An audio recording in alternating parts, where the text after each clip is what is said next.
Welcome to the Hanna Show, where business, as usual, gets a swift kick in the ass.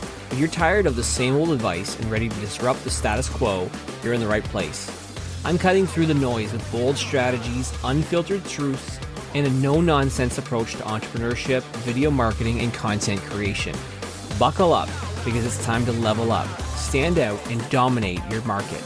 This isn't just another podcast, it's a wake-up call for entrepreneurs and would-be aspiring solopreneurs who are all in. Let's get started. There's a cost to doing your own marketing, right? As a business owner, you only have so much time available, but if you are trying to pump out your own videos for your small or medium-sized business, well, it's costing you a lot.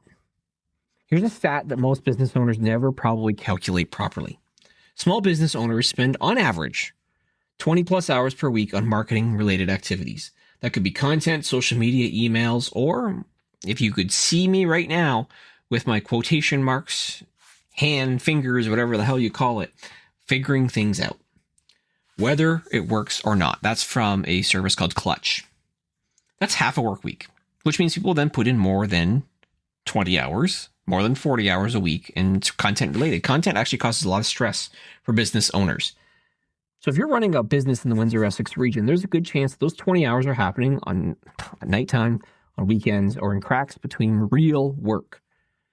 This is where most people get marketing completely wrong. They only count the dollars they spend. They never count the time. Look, at first, I get it. Doing your own marketing, it feels responsible. Why spend money when you have other things to spend money on, really, right? Most business owners don't start out trying to be marketers. They start out trying to be really smart. Doing your own marketing, it feels logical because it saves money.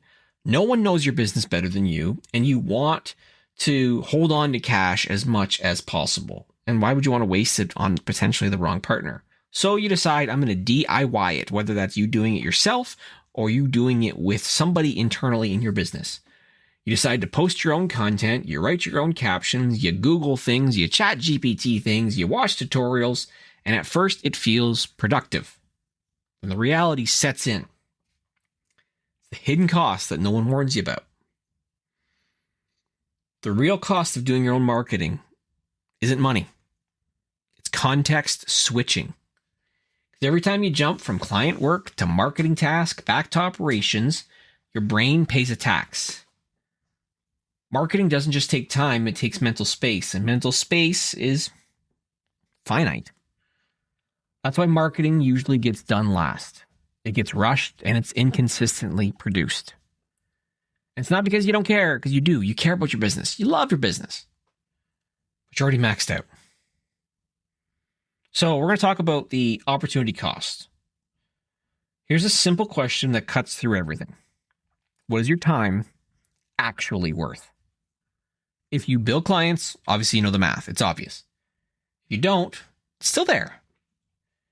Every hour that you spend editing a video, rewriting a caption, second-guessing a post, is an hour that you're not spending serving clients, developing staff, improving operations, building relationships, attending networking. In Windsor-Essex, where I think business really does grow on trust and reputation, those missed hours matter. Marketing done poorly doesn't just fail to help. It actively pulls you away from things that do. So here's the thing. You think DIY is free. It's never free. Look, you can find it all over the place. Social media platforms love to make marketing feel accessible. Just post, just show up, just be authentic. What they don't mention is everything that comes with it. Doing your own marketing usually means inconsistent messaging, uneven quality, long gaps between posts, bursts of effort followed by bursts of burnout.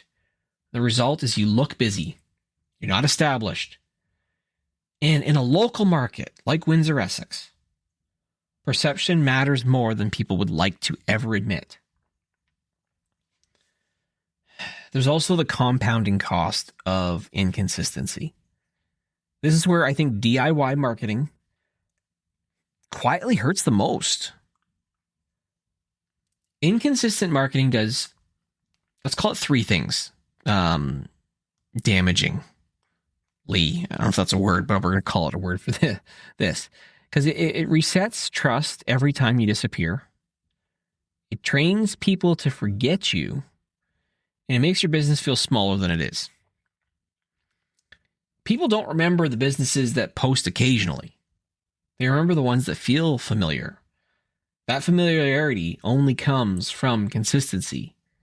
And consistency is the first thing to go when marketing is done off the side of your desk. Most people who are doing DIY marketing underestimate the execution. Here's the thing. Ideas are not the problem. In today's world, you can get ideas easily, right? Type into ChatGPT, you can get thousands of ideas, no problem, within seconds. Execution is the problem. Most business owners, I'm not going to say most, I'm going to say all business owners know what they should be talking about. Their services, their process, the common questions, the mistakes that clients make. What kills momentum is everything after the idea. Recording, editing, posting, repeating. That execution gap is where good intentions die. But then there's the I'll just hire someone later trap. I'll do it myself now. I'll hire someone later. The problem is later never comes. And why is that, do you think? Well, it's because marketing never feels finished. You're always catching up. You're handing it off, and that feels harder to do than you just doing it yourself. And by the time business owners want help, they're exhausted by marketing. That makes every option feel expensive, even when it isn't. So what I find is that successful business owners eventually realize this, and it always clicks for them. They realize doing their own marketing isn't saving money, it's draining focus, and it slows growth. And businesses that scale, they don't eliminate marketing. They remove themselves from the execution. They still control the message. They just stop doing the work. That's where the shift changes. Video makes DIY marketing even more expensive. See, video is the highest form of impact, we'll call it, when it comes to content creation in today's world. Everyone knows video is king. It's also the easiest way to waste time if you do it alone. Because DIY video usually means multiple takes, endless editing, obsessing over small details, and never posting even half of what you record. Video is about creating leverage. Instead, DIY video creates paralysis. You see, there is a difference, though, when you eventually decide maybe you want to outsource it. A difference between a videographer and a content partner. It's an important distinction that I think you should know, and this is why I want to highlight this here. A videographer, they show up, they film, they leave. A content partner helps you clarify what to say, structures the session, turns one effort into ongoing output.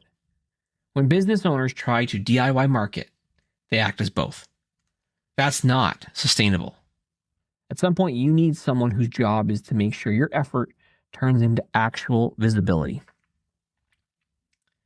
So I think what's going to help you, though, are then leaning on a content partner who's got the studios and the systems, because that matters more than anything else. Like, most people think that better tools are going to fix their marketing. Better camera, better mic, better software. Tools don't fix a broken system. Structure does. That's why having a focused environment, like a studio, and a repeatable process matters so much. It removes friction, eliminates wasted effort, and protects your time. That's where ROI really shows up. So here's the reality that most people avoid. If your time is worth more than minimum wage, doing your own marketing is usually the most expensive option available. It just doesn't show up as a line item. It shows up as slower growth, missed opportunities, constant mental clutter. That cost compounds. So the real question isn't, can I do this myself? The real question is, should I? Because most business owners can do their own marketing. They just shouldn't.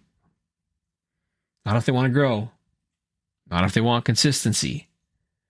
Not if they want their time back. Look, I get it. Doing your own marketing feels responsible. So you calculate what it's actually costing you. When you factor in time, energy, inconsistency, and distraction, DIY marketing is rarely a bargain that it appears to be. The businesses that grow don't do everything themselves. They focus only on what they can do and build systems around everything else. If marketing has become another unpaid job instead of a growth engine, it's worth rethinking how it's handled. That conversation alone usually brings clarity fast. All right, that's a wrap for today's dose of reality on the Chris Hanna Show. If you're fired up and ready to kick some serious ass, then I've done my job. But remember, knowledge without action is just wasted breath. So what are you going to do? Sit around and let opportunities pass you by? Or are you going to step up and take what's yours? The choice is yours, but don't expect sympathy if you choose the easy road. If you've got value from today's episode, smash that subscribe button, leave a review, or share it with somebody who needs a wake-up call. Don't keep this gold to yourself unless you're afraid of a little competition. Stay bold, stay hungry, and remember, always go all in. Until next time, this is Chris Hanna signing off. Now go out there and take what's yours